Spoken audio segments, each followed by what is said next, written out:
नाही, आम्ही प्रदेश काँग्रेसच्या कडून जे कार्यक्रम आला त्यानुसार ज्या समित्या गठीत केल्या गेल्या विभागीय समित्या, त्यामध्ये नागपूरच्या समितीची बैठक आज पार पडली आणि यामध्ये आम्ही सर्व समितीचे सदस्य उपस्थित आहोत। सुनील केदारजी बाहेर आउट ऑफ बाहेर आहेत, म्हणजे स्टेटच्या बाहेर आहेत, पंजाबला गेले आहेत आणि नितीन राऊतजी पण नागपूरच्या बाहेर आहेत, त्यामुळे ते येऊ शकले नाही आणि बाकीच्या आम्ही सगळे आहोत।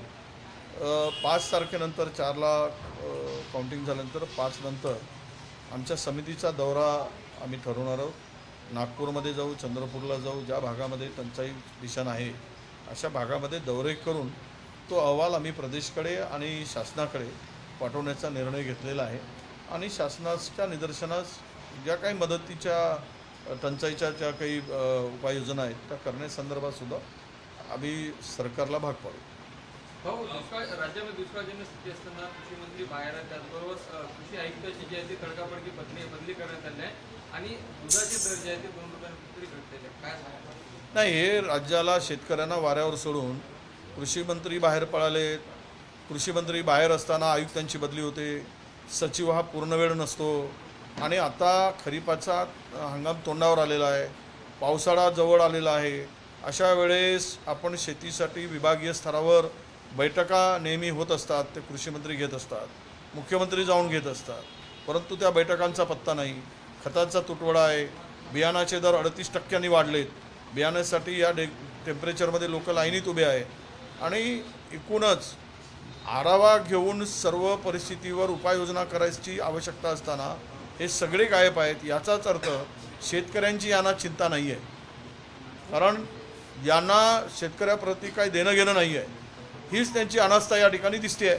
तुम्ही मराठवाड्याच्या दौऱ्यावर जाऊन आले, तशीच परिस्थिती विदर्भातली आहे का? समभाव काय सांगता? नाही, त्यापेक्षा थोडी कमी आहे।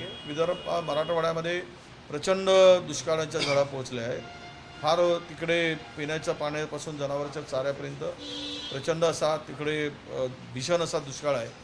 त्याच तुलनेमध्ये पाहिलं तर इकडे कमी आहे, परंतु काही भागामध्ये मात्र फार मोठ्या प्रमाणात पाण्याची टंचाई आहे, झाडं सुकले आहेत, फळबागा सुकलेल्या आहेत पाण्याच्या अभावी आणि शेतकऱ्यांचं प्रचंड नुकसान झालं आहे।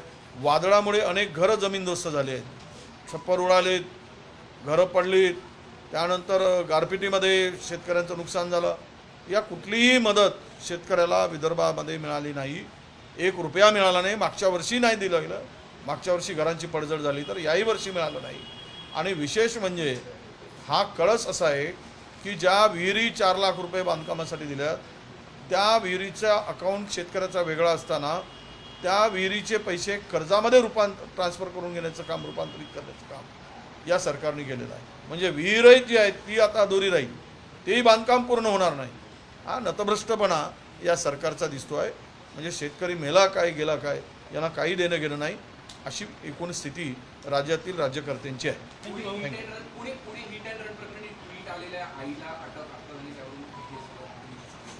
नाही, आईनी जो त्यावेळेस ब्लड सॅम्पल दिल्याची माहिती आलेली आहे समोर त्या प्रकरणामध्ये, आणि ते ब्लड जे घेतलं होतं सॅम्पल ते त्या मुलाचं नव्हतं तर आईचं होतं, म्हणून त्यांच्यावरती कारवाई केल्या गेल्याची माहिती आहे।